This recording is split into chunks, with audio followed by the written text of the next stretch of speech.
nó lẩu nào qua đi nữa nè sao trong cơ tụi nó lẩu nào nhỉ tụi nó lẩu nó đi tới trong hình nữa tụi nó lẩu nào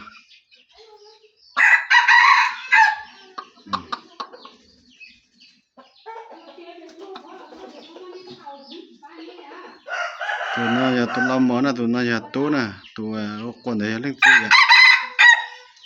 tụi nó tốt nè có chẳng sao trong cơ nè các cụ tốt chẳng hiểu tụi nó nè các cụ tốt chẳng hiểu nè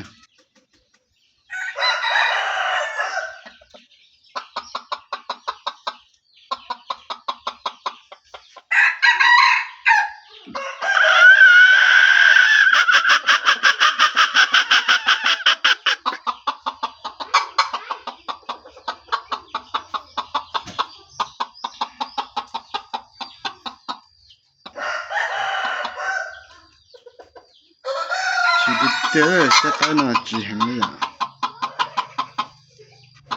nên chỉ họ ta tọt thì bao giờ đã ta tọt tua chụp thì ta tọt chụp bao giờ đã ta tọt được cả tẩy riêng trong câu nữa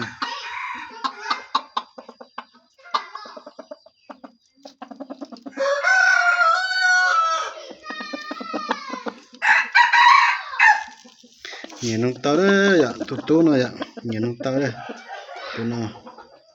cái đa trong câu tạt tái đấy tụi nó nè thì cho mình đi lúc đó lao được cả ta lòn đời nữa tụi cái này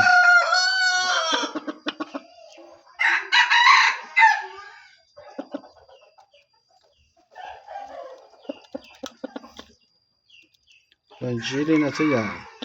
nhìn trên nó tao đấy tụi nó không nên ban thì giờ tụi nó